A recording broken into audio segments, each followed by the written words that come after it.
friends. Really nice to see you back after Easter, and I am just very excited about this episode because we're going to the 8th one, and we have consistently tried. I mean, the whole purpose of this is to sit down a little bit like after work hours and talk about different aspects and different ways of looking at transformative innovation. And we have certainly done that over the one. I was actually looking at kind of the episodes over time and the various perspectives that we've given on it. But this time we are actually going to return to a topic that we already elaborated on the second episode, if some of you remember. So this is the first time we're returning to a theme. On that occasion, that was just after TOS ICP, which for those who haven't been around and or that familiar with the UN lingo, it's the team of specialists for innovation and competitiveness policies that we have here in UNECE. We met in November, and on that occasion, we tried to bring a new angle to the discussion of transformative innovation, but actually digging in a little bit more to the process. We had the year before talked about what transformative innovation is and what the kind of the target areas for policy interventions are. But on that occasion, we tried to stretch our thinking a little bit and get to the point of how do we do it? And our sort of, let's call it, for the lack of a better word, intellectual and practical starting point was that when we're trying to promote transformative innovation, there are a couple of challenges that are really deal with uncertainty. First of all, the target area itself, the world that we are supposed to interfere with and transition that we want to spur is extremely complex in terms of scale, in terms of interrelationships, non-linear causal relationship, potential tipping points, uncertain outcomes, and we all know that. But the point here is that at the same time, the solution that we're bringing in, that is to say, have innovation and or even in going into the practical sense of it, experimentation as the engine of change is per se embracing uncertainty. If we knew where we were going, it wouldn't be worthwhile doing because it wouldn't be innovation, and that's kind of the point. So we're trying to solve uncertainty with uncertainty. So that causes us to think a little bit more creatively about how do you actually work with entering uncertainty, and how do you plan for processes of exploration rather than processes of verification, which we normally do when we kind of verify that what we're doing is going in the right direction and we set up the goals. We don't know exactly where we're going, and we don't know exactly how we're going to do it. So this requires that we actually pick up on what is often forgotten when we talk about experiments. There's another side to experiment. It isn't like going out and doing the random thing, which we perhaps in day-to-day life think we just go out and experiment, right? In this case, experiments are very rarely random. They actually have and should have a process for learning and picking up and about what's happening. And that learning process is probably, and that was our hypothesis going in, probably different than what we're used to, given again the complexity of the intervention area, etc., and the fact that we have the solution we're coming in is in fact embracing uncertainty. So what we did was that we talked about that on TOS ICP and found that there was actually quite a lot of interest around the topic. So since then, we've had a particular work theme evolving within the network, around precisely strategic learning. Now it is time to start going back and see where are we? Where have we come into this debate? So it was with particular pleasure that I then have seen now Kjell Håkan Närfelt as the moderator, because Kjell Håkan is, as some of you may know, also the chair of TOS ICP. So he was effectively leading the whole exercise back in November. So in a sense, it's a little bit like a checkpoint. Where is the work heading? And he will then sit with Len Kelleher, that has been the one assuming the role of actually leading most of the work within this theme on strategic learning. So with that, I will just leave the ball over to the two of you and see how you what has happened. Kjell Håkan, please, you're moderating from here on.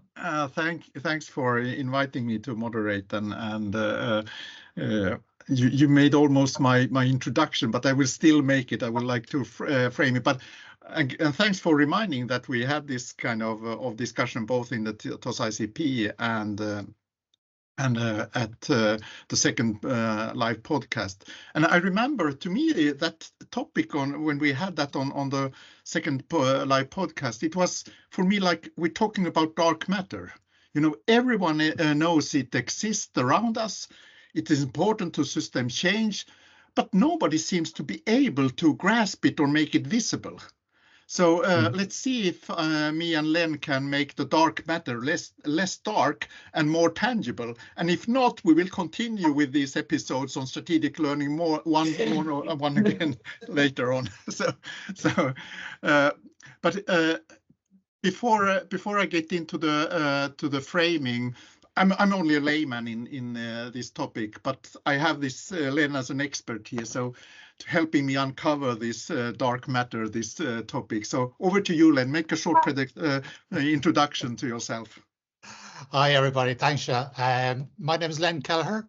I'm based in the University of Cambridge in a research unit where we provide evidence in the area for policymakers. This is in the area of university commercialization and innovation. But I'm also one of the network of coaches for TIPSY, so attached to University of Sussex in some of the work that they've done on their resource lab, which they launched, I think, last year at this stage, which is where I started getting into transformative innovation. So I've been kind of in this area about 2 years or so, and have now, as Mikhail said earlier on, been looking at this work stream of developing this concept around strategic learning for transformative innovation. Thank you, Len. And before we get into the topic, I would like to do some sort of framing of scoping, because as Len was mentioning, we talk about transformative innovation, and we've talked about ethnics about transformative innovation policy. Are they the same or not? I would say the following: that transformative innovation has always existed, so it's not new. Even from the agricultural revolution, the industrial revolution, with steam, the electricity, the fossil fuel cars, internet, social media, mobile telephony, innovation has transformed societies. So that's nothing new. It's not new. But transformative innovation policy, for me, it's very new, because with transformative innovation policy, you want intentionally to transform societies and the economy through innovations. And the objective is usually economical, ecological, and societal sustainability, often articulated through the UN SDGs. So this makes it transformative innovation policy different from traditional innovation policy, because innovation policy has traditionally been about innovation and innovation performance as an objective. So innovation performance becomes the objective. Now in transformative innovation policy, innovation becomes the mean, not the objective, the mean to achieve transformation of the society and the economy. And that changes in some way the innovation policy. But we have to understand that both need to coexist and complement and strengthen each other, which is a challenge in itself. I don't know if we get into that, Len, but that's a challenge in itself. So the first level consequence of this view of innovation policy is that it moves innovation policy towards human behavior and the cultures and the mindset and the institutions that drive and govern certain behavior in society and the economy, since outcomes are created by human relations and human behavior. But it also moves innovation policy from the regional and the national focus. Previously, innovation has been looking at how can we make this region or this national context more competitive and growing and so on. But now it moves to a more global geographical focus because most of the challenges we are facing are global. So the focus becomes more complex or complicated in a certain way. But there's a second level consequence that is ontological, which you were hinting on, Mikael. And ontological, which means what lenses are we looking at when we look at market societies and the economy. And I think when we discussed this also at the TOS ICP in November, that we are very deeply rooted in predictive approaches to development and evaluation efforts. And often get caught in this discussion, how do we improve the design methods? How do we improve the evaluation methods? And basically counterfactuals is the golden stamp that everybody should use. And 10 years ago, the Swedish Agency for Growth Policy Analysis, which Mikael knows well because he's working there, they made an evaluation of VINNOVA's SME investments and claim that they couldn't see any significant outcomes or effects of those in investment, which started a huge media debate that VINNOVA was wasting taxpayers' money because they couldn't show any effects of their investments. I had a dialogue with Albert Bravo Biosca when they started IGL, because they claimed, I have some numbers, they claimed that only 3.7% of the innovation programs were credible, looking at the evaluations, and only 0.4% of the innovation programs, and they looked at 1,700, were showing impact.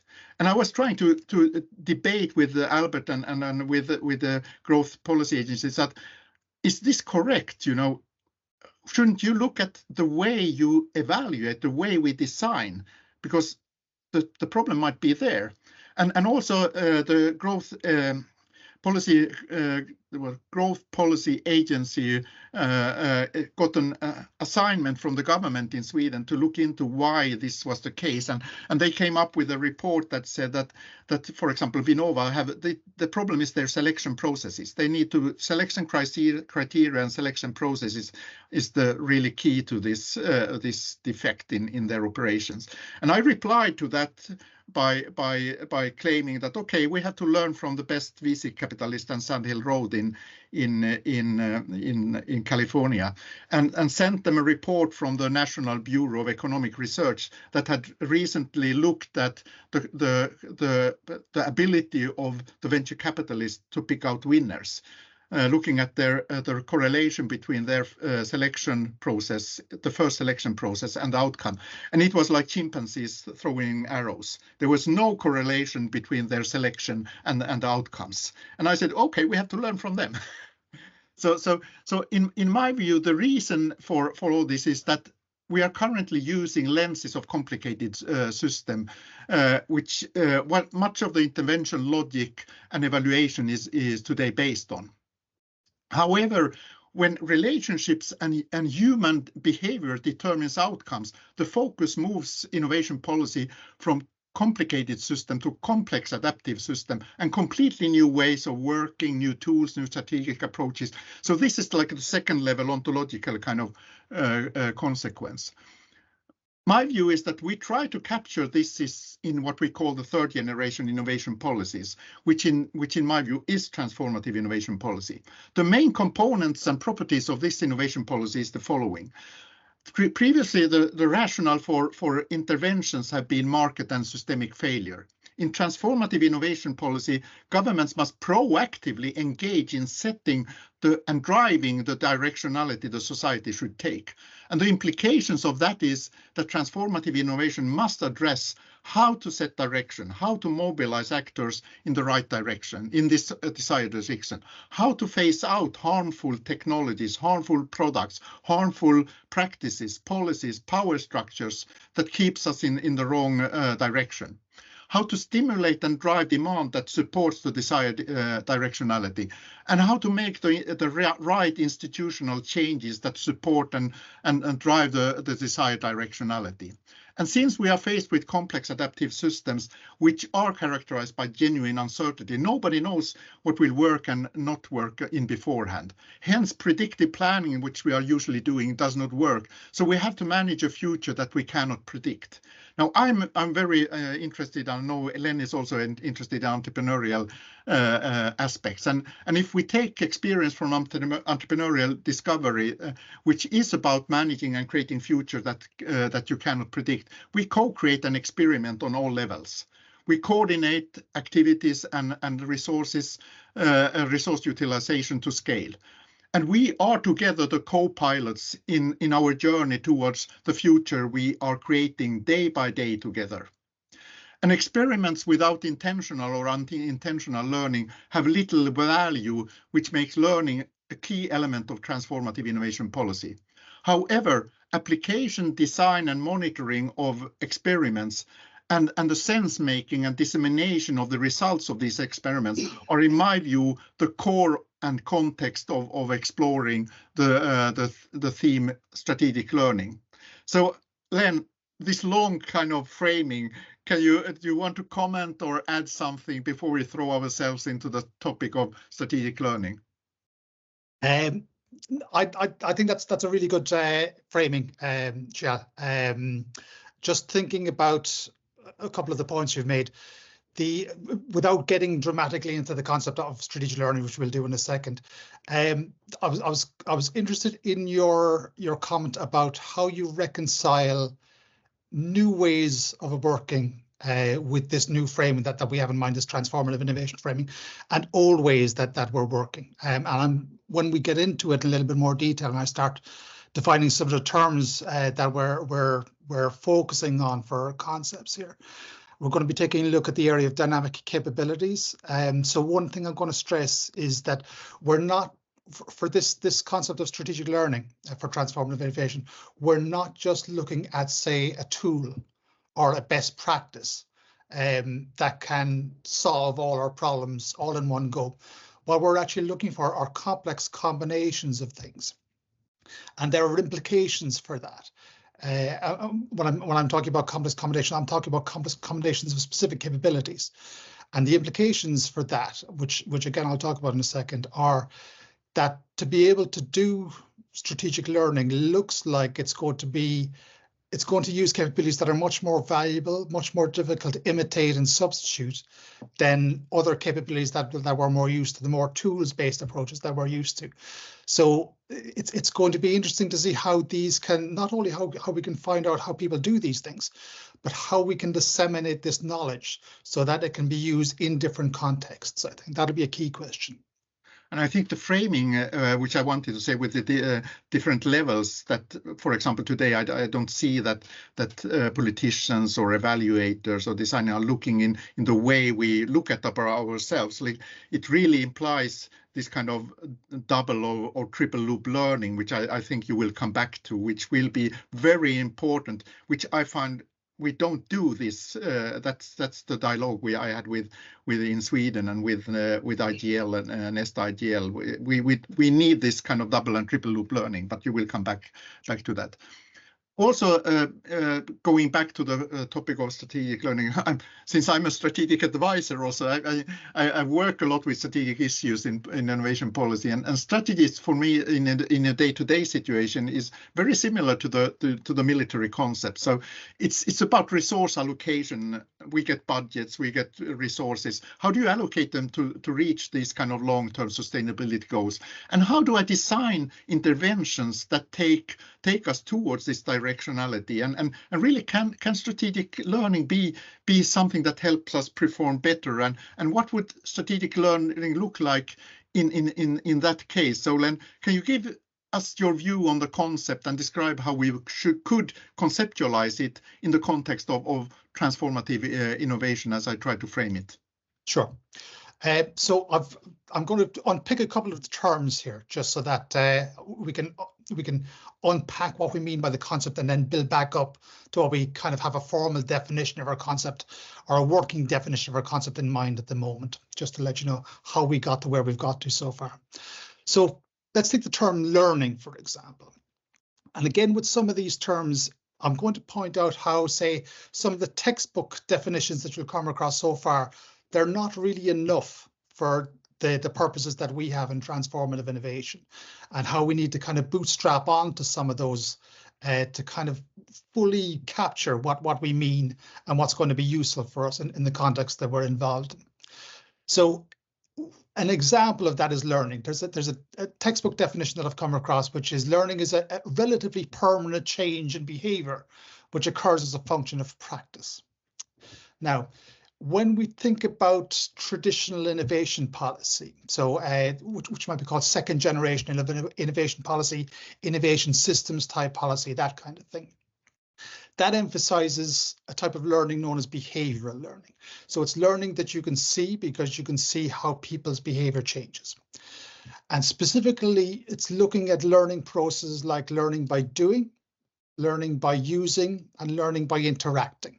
Okay, and we've been used to these type of learning processes for the last 20, 30 years as this policy framing has been prevalent.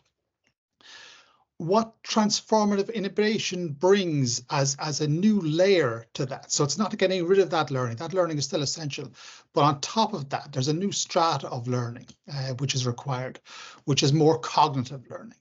So cognitive learning is more reflexive and involves shifts in shared meanings and mental models, and it also requires a much more individual and group understanding of their strategic context. And that's useful for us in transformative innovation because we're looking for distributed actions across a wide range of actors. So everybody will need to know directionality, and everybody will need to know the strategic context that they operate in. So those type of learning processes, those type of cognitive learning processes include things you may have come across and things we've mentioned already here. So learning loops, single, double, triple loop learning, transformative learning, unlearning comes into play, deep learning, and also anticipatory learning. So that's what we mean by learning in this context. Second term I'm going to unpick is strategy, what we mean by strategy. I found a really nice definition of this, which will lead me into the next definition as well. So I'm going to define it for a second as a reallocation of resources and capabilities to meet objectives and aspirations. Okay, and that refers both to policy and to private sector organizations, any organization that would cover. So that type of definition implies there's a process by which strategy can be developed. And within that strategy process, again, you take your textbook off the shelf, you'll tend to come across maybe a 2 or 3 stage strategy process, which involves elements of strategic generation, so generation of insights by looking at the internal and external environment, strategic formulation, so translating those insights into some level of strategic prioritization and a strategic plan. And finally, strategic implementation. So you already have your plan in place. You now put that in action. You're budgeting, you're executing the plans as they're laid out per schedule. You're looking at performance measurement and management and trying to learn from those processes.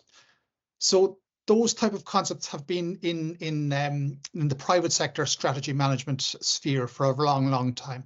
We've got things like emergent strategy is a quite well-established concept in that area. One of the interesting things that we've come across with transformative innovation, I think, is that the strategy process we need to extend a bit. We need to add on a couple of extra phases to cover some of the activities, some of the thinking that we're talking about here.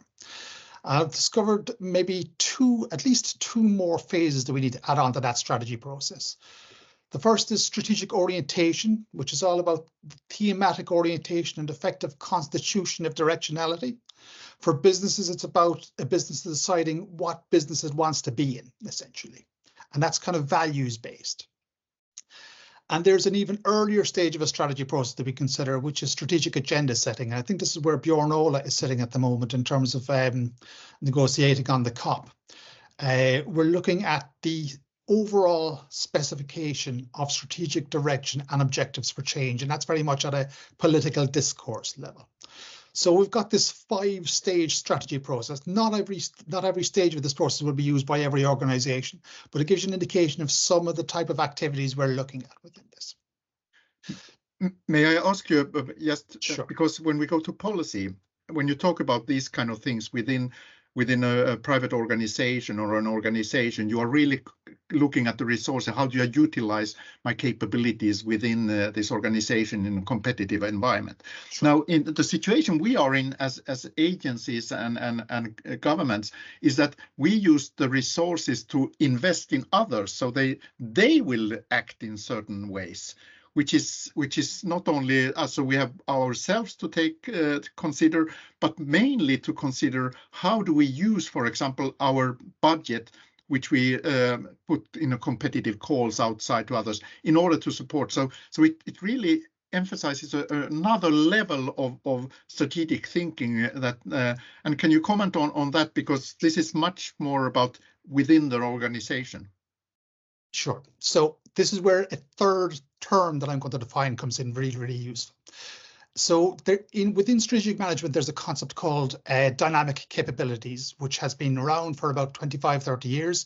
There's a lot of literature on it. So there's a lot of understanding about what makes organizations, or how organizations particularly, can reconfigure and build their capabilities and their competencies to address rapidly changing environments. Traditionally, that concept has been about building competitive advantage. But there's been a couple of developments over the last 5-10 years, which makes it particularly interesting for us in transformative innovation. So first off, it takes a look at instances not just of dynamic markets, but also anything up to and including shocked landscapes. So really, really dramatic changes that have become much more topical since the COVID pandemic. So there's been a lot of expansion in that area. Number two, it covers exactly what you're describing, Kjell. It covers not only the resources and capacities within an organization setting, it also looks at how an organization can influence capacities, resources outside of external settings. And there are a couple of dynamic capabilities that are known that can be used in that kind of arena that we can bring into our considerations. Third one is that it's expanded out from a private sector focus to include public sector organizations. Again, this is a relatively recent development, particularly since the COVID pandemic, and the response to the COVID pandemic demonstrated how useful dynamic capabilities would be in terms of restructuring and reconfiguring resources. It's become more of a topic of concern, and Mariana Mazzucato is doing a lot of work on this. So the concept itself focuses on two types of capabilities.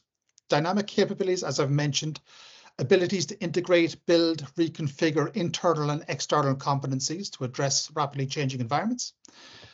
And ordinary capabilities, which is about the efficient execution of routine administrative, operational, and governance tasks. Now, going back to a point that Mikhail mentioned earlier on about uncertainty, we know that in contexts of uncertainty, dynamic capabilities are more important than ordinary capabilities. Or another way of thinking about this is doing the right thing at the right time is more important than doing things right. So dynamic capabilities we can use to figure out how people go about some of these new practices and processes that we're targeting within transformative innovation, and also how we can try to disseminate that knowledge further. Recognizing, of course, and this goes back to the point I made earlier on, recognizing that we're not just talking about tools. Ordinary capabilities we can disseminate in terms of best practices or tools. Dynamic capabilities are going to be trickier to disseminate because they're more complex combinations of capabilities. So how do we, if we go to a more concrete day-to-day situation, we have like two levels that we work on. One is really to change the ecosystems or the capabilities within the ecosystems in order to support development that is helping us to reach a more sustainable future. The other thing that we also do is we invest money in providing improving the capabilities of firms and public organizations to really embed sustainability within their processes, within their value propositions, within their networking, their partnership, and so on. So the theories that you now presented, can you comment on how can I use them when I go back to my desk after this podcast and see how should I design an intervention for the ecosystem level, but also looking at the firm level, because that needs to be changed also. Well, I think this is where ETIN particularly comes in really useful, and can really demonstrate value in terms of quite a difficult dissemination, I guess. So ETIN can focus on bringing together conceptual people like me that has some knowledge of some of the academic literature on this stuff, plus people who are actually at the sharp end in terms of putting some of this thinking into practice. Where I've found, and I've been looking at dynamic capabilities for a while now, where I've found these two sides can meet and engage in constructive conversations is at a level called a low-level dynamic capability. Sometimes you might come across it as a micro-foundational dynamic capability. So within the literature, dynamic capabilities focuses on 3 high-level capabilities: how to sense opportunities, how to seize opportunities, and how to transform your operations to support growing those opportunities. But beneath those, you've got a load of different lower-level dynamic capabilities, which is where it's essentially how people think about how they go about doing things. And where that's actually coming into play really usefully, I think, is a conversation I'm having with Lena and Jakob at the moment in demand acceleration. So Lena and Jakob very kindly did one of these podcasts a couple of weeks back where they presented the demand acceleration approach, and also mentioned that they have a handbook on how you might go about doing this. I've taken that handbook and I've done a deep dive to try to figure out what some of these lower level dynamic capabilities are, and speculated what some of the supporting learning processes behind those things might be. And from my perspective, and Lena and Jakob I know are in the audience, and maybe they can give their own perspectives later on in the questions. I found that a really useful way of meeting of minds, essentially, of trying to figure out in their contexts what's working well, what's not working well, and what type of new learning they can target through new processes that we'll have to figure out how to do, but what type of new learning process they need to bring in, which can make demand acceleration more effective. So I think that's the way of approaching this in terms of disseminating some of the, first of all, figuring out what this new knowledge is, and then disseminating it in specific contexts. So how do you nudge, because in the previous podcast, we also discussed a little bit of the importance of mindsets, changing mindset, because that's coupled to the ontology and also the culture that really helps us drive mindsets. So in a situation like in Lena and Jakob and in other situations where we really, for example, the discussion I had with Nesta and with the growth policy analysis agency, how can we use these in order to nudge people to really move outside their context and think about their work and their context in a new way, so that help them this kind of cognitive learning of how to move forward? So conceptually, we know that say double loop, triple loop learning come into play here. Double loop and triple loop learning are reflexive learning, gets people to think about what they do and question what they do, critically question what they do in terms of trying to figure out, are there better ways of doing it, and what does better mean in that context. At a conceptual level, we know that's the way to go. Now, there are a couple of issues, I think, with this. Number one, a lot of double loop, triple loop learning seems to be set in not necessarily just in classroom situations, but certainly on one-to-one or within group situations. And we're trying to figure out, are there ways that we can bring double loop and triple loop learning into larger context, into network learning, into community of practice-based learning, as a way of disseminating this quicker without these one-to-one interactions. So so conceptually we know how to do it. In practice, we're still trying to figure out how best to go about this, I think.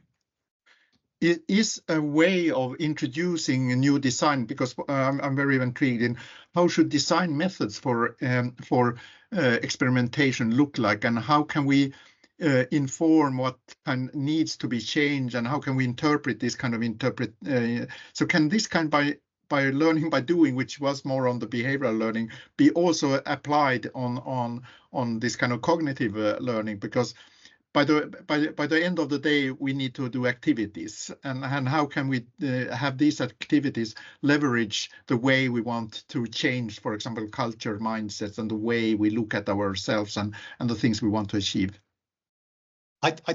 This is obviously a key question. I think it's very easy to just, to assume that you're doing these things when you may just be doing behavioral learning. So I think recognizing when and how you can achieve this double loop learning and triple loop learning is a key question. What I'm looking for, I guess, is a situation where I can actually do a deep dive into how people go about doing that. And I know Tipsy, for example, do a lot in this area, particularly around their formative evaluation as an approach about how doing things. So for their approach, they're very focused on designing experiments and then evaluating those experiments through formative evaluation. They also bring in monitoring, learning by monitoring. So performing the experiment, designing the experiment, performing the experiment, and then asking questions, I guess, might be the best way to describe the approach of how they go about doing these things, which encourage reflexivity within the group that are running the experiment.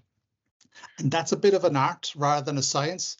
So you're looking for, those penny drop moments to make connections, or getting people to make connections and to start questioning what they're doing. There's not a prescription for that I've come across, at least so far. I'm still trying to figure one out. As soon as I do, I'll let you know.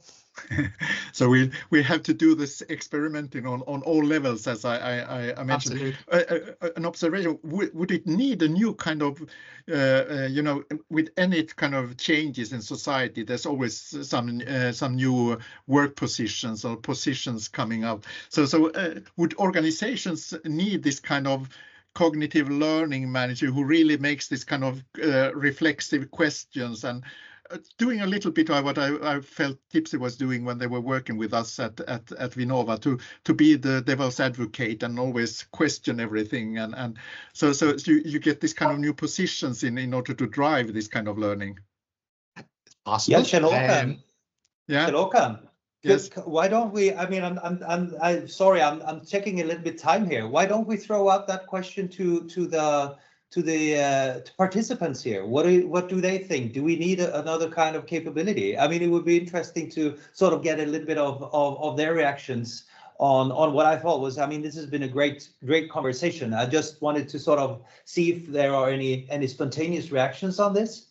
May I throw a question also that Len and everybody else can also think about? The only topic that we haven't really covered is scaling, because scaling that leads to more human interactions leads to emergent properties and non-linear behavior, which you really. So scaling becomes completely a new concept in these kind of situations, rather than the previous kind of ways we have been looking at scaling.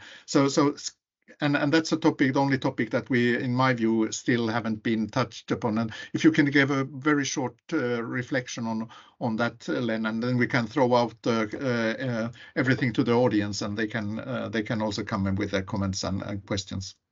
So just very quickly on the scaling question, the third high-level dynamic capability moves away from sensing opportunities and seizing opportunities, the first two high-level ones, and into transforming operations to grow those opportunities and to embed those opportunities further. And I think so within this dynamic capabilities concept, there should be lower level dynamic capabilities which can inform how you go about scaling those.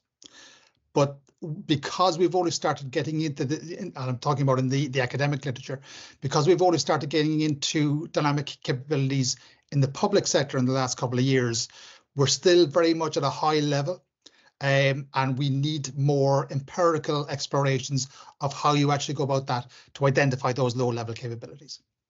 And before showing, I'm sure we will have more podcasts on strategic learning. we're not ending here. So please, anyone that has any comments, questions, or wants to throw some wood in the fire. Any hand? Can you? I don't see any hands. Lina. I don't hear you. Now.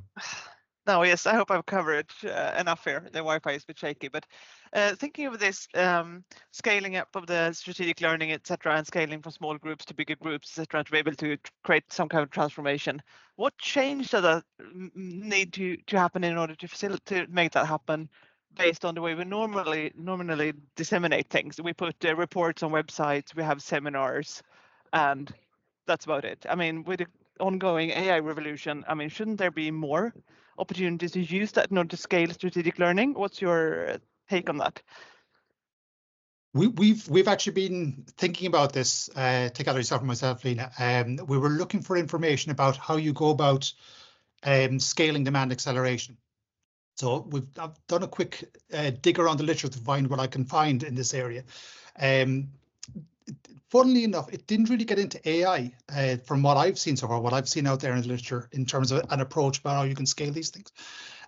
What literature I have come across has talked about using a place-based approach. So place-based approach will involve getting local stakeholders together and thinking about how best to, capture the potential of their particular areas, and then making transformative change, or one approach would be to make transformative change.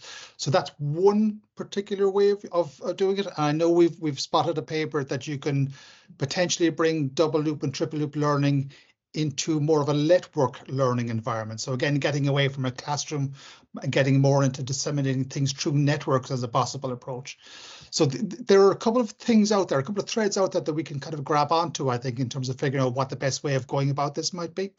But again, we'll need to kind of figure, we'll need to pull all these threads together, I guess, basically, and come up with a platter of options. Jakob. Yes, thank you very much, both Len and Kjell Håkan, because this is very inspiring. Looking forward to more meetings like this. I'm thinking about once upon a time, Kjell Håkan, you provided us with a sketch about an innovation ecosystem built on actors, actions, and artifacts. Mm-hmm. And if you apply that one on the learning loop, at least in my sketch I made here, that actors who perform actions, they are practicing, and from practice we get learnings, and from learnings we can put this into artifacts, and artifacts could be used for new actors to win. So you actually could combine those two models, I think, and that leads me to the thinking of innovation commons, because artifacts played well could be a common asset. So what is your take on strategic learning and the concept of innovation commons? Do you see they are interrelated in some way? Are you directing it to me or to Len? I'm looking at Len, but you can see that, Kjell Håkan. But let me add before Len, because in that model also, we, as you know, Jakob, we have been talking, I've been advocating also that we have to move from consortia to communities, and work with communities more than we are traditionally policy working with consortia, and so communities are a context where we can do a lot of what Len has been talking about better than consortia. But Len, please. I think it's a really point on the artifacts that's really kind of struck a bell with me, and my concern with this, I guess, is that we know from the literature that dynamic capabilities are complex combinations, which makes them difficult to substitute, difficult to imitate, and probably more valuable than ordinary capabilities. We also know that they're going to look different in different contexts. So in terms of transferring them into an artifact, I'm not entirely sure how that might work, or if we did that, would we actually be fooling ourselves and focusing on an ordinary capability rather than a dynamic capability? I think that's a question to be asked. But it's certainly an approach, and as we try to figure out how dynamic capabilities can be disseminated, we'll have to think about these questions, I think, in more detail. So now we have a hand, Conway. I'm on mute. Hi, I'm calling in from London. I really appreciate this so much because it's so in the domain of the space that that I'm working in. I remember actually having a conversation at the Swedish Innovation Days with some of the people in the building, and we actually talked about effectuation back in the day. Yeah. And it really interesting. So I mean, I'm really geeking out with this conversation. So thank you. I just wanted to say that first. But also because a lot of the research that I've been working on is trying to work on this concept of a public entrepreneur mindset, and what are the elements or the cognitive elements underpinning those that then are, if you like, that we can isolate. And what's interesting in what you're talking about is that strategic learning is probably the thing that I observe the most in the world of third generation innovation policy as being the kind of, well, this is where we can evolve these capabilities. We're doing it in an abductive way, so we're not worried about what you had said right at the beginning about, well, you know, when they do the evaluation, are they going to say, well, what did you do? You know, we're talking about this as a formative, but I think that the interesting thing really is to start creating clarity on the parameters of transformation, so that we can say if we're heading on a roadmap of transformation and we can agree on what that is, we can at least see how are we doing towards getting there through this strategic learning. Because I think the biggest challenge I've seen is the boundaries of when are we investing well here in this strategic learning process and practicing effectively what we're doing. And I use it through design methods, but other people may use other things. How do you know when to pivot is one of the biggest challenges that I experience in my work here. And I'm just interested in your reflections in the work that you're doing with the Transformation Innovation Policy Consortium. So not so much the TIP-C work, but some work that I've done on my day job essentially, was to dig into what Kjell referred to earlier on as different ontologies of transformative innovation, or transformation rather, and then try to pick out some of the dynamic capabilities that might support different ontological perspectives of change. Okay. So I've used about 8 different types of ontologies and pinpointed dynamic capabilities where I can find evidence of them in the literature.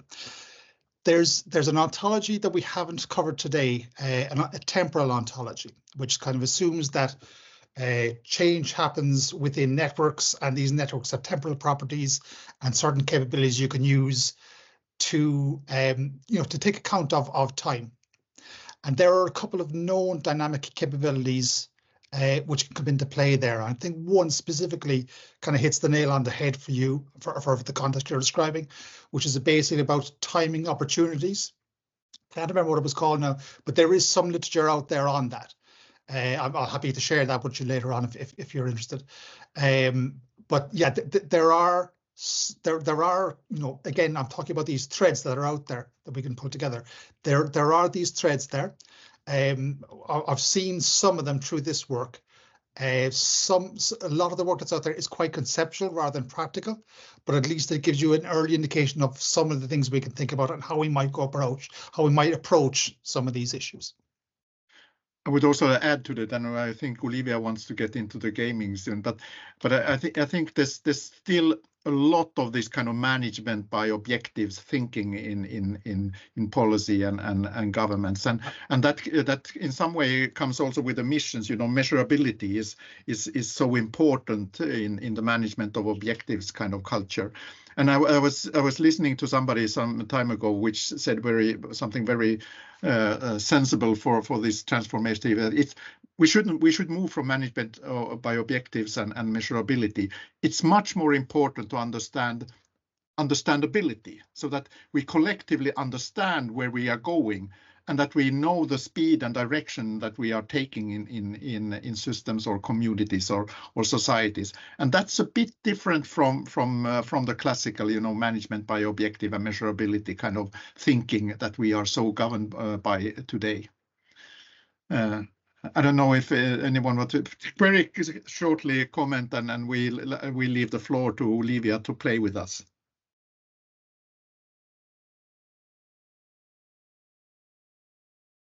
Olivia, do you want to take over or?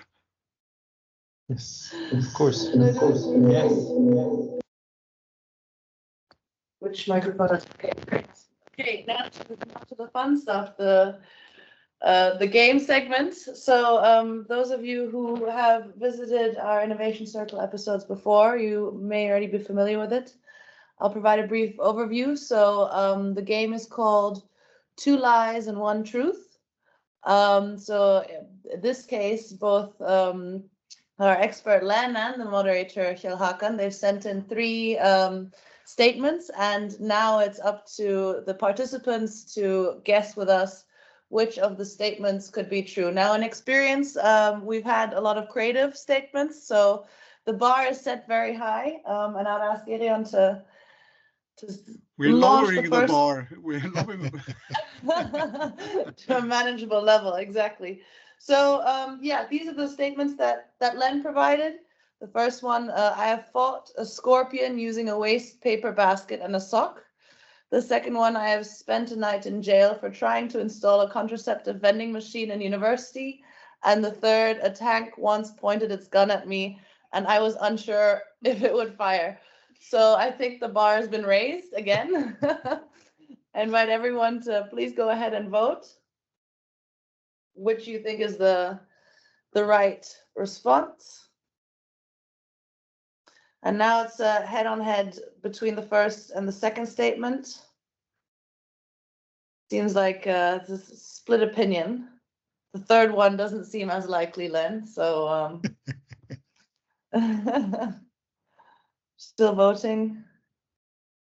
I'll give it a couple more minutes, seconds. Okay, seems the number is stopped, so we have a tie between the first and the second statement. So, I mean, congratulations on these sentences, Len. Please let us know which one is the truth. So, first of all 3 are true, but only one of them is true for me. The other 2 are true for my partner, who's led a much more interesting life than I've had. The one that's true for me is I did fight a scorpion with a waste paper basket and a sock. This was in the Kalahari Desert in South Africa a number of years ago, where I'm from Ireland. We don't do scorpions in Ireland, so I didn't really have a kind of a mental memory of how you deal with them. This worked perfectly. I was able to tempt him out with a sock like a lion tamer, waste paper basket on top, shuffle them out the door, problem's gone. Excellent. So I'm guessing the waste paper basket and the sock were not your weapons of choice, right? It was probably just something that you had at hand that you decided to fight this scorpion off with. As I say, I don't have a muscle memory of how to go about fighting scorpions, but yeah, this worked. Yeah, well, I mean, now you know the next time you're confronted with a scorpion, you already have much more experience. Thank you so much again, Len. As you can see, there's really good sentences you provided. So now we'll move on to Kjell. And I'd ask Irene to submit the poll. Exactly. So now round 2. The first sentence, I was in my teens regarded as a talented middle distance runner. The second one, I was in my teens regarded as a talented bass player. And the third one, in my teens, I was regarded as a talented chess player. So mainly about what was Kjell Håkan's specialty in his teens. And I see the votes already coming in.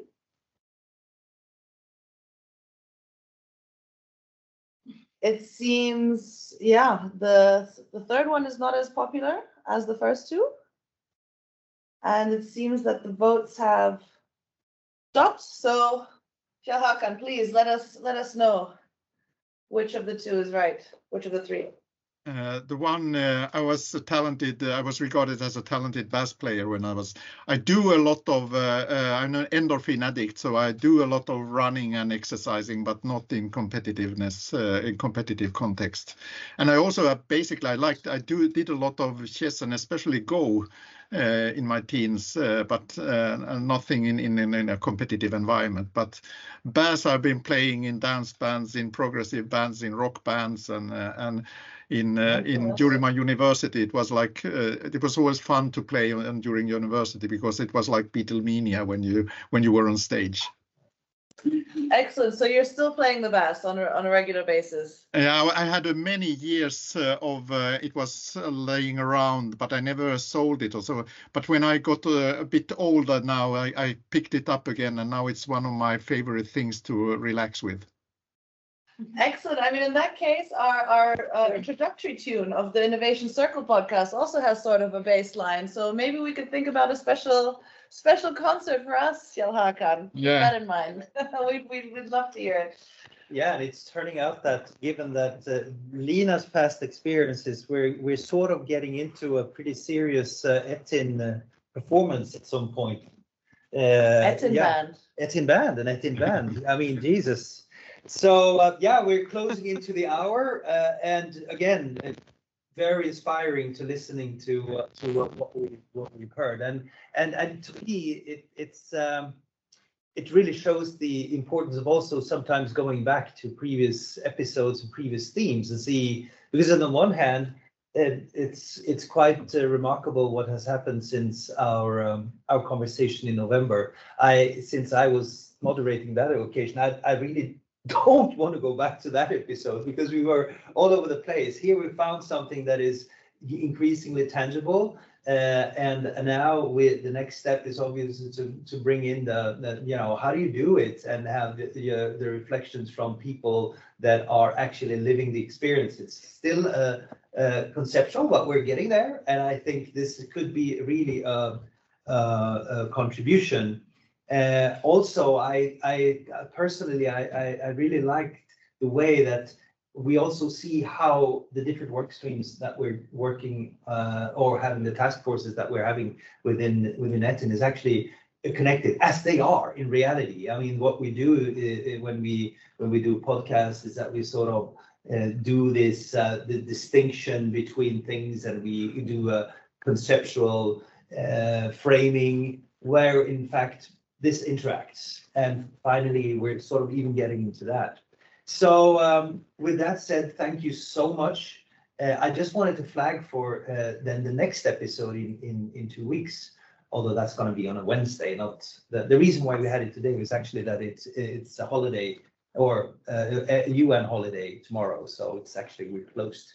But in 2 weeks, Wednesday 2 weeks, we're going to switch to another topic and go back to try to find a new framing of transformative innovation and discuss social entrepreneurship. And we're actually going to do that pretty much in the Balkan context, just to sort of show that these are general topics, and also because it has a relevance in that region. And Emanuela has volunteered to moderate. So I don't know if you want to say something more about it, or if you just want to. I want to keep the tension built up. So if you want to know more, you'll have to join, unfortunately. And then I just say, watch out for the video. Watch out for the video. We don't know what she's capable of. Again, thank you so much for this, Kjell Håkan, and there will certainly be more episodes on strategic learning. I can see that coming up. So. Thanks to everyone that attended. Hope to see you in 2 weeks, and have a great evening. Bye. Thanks for your attention.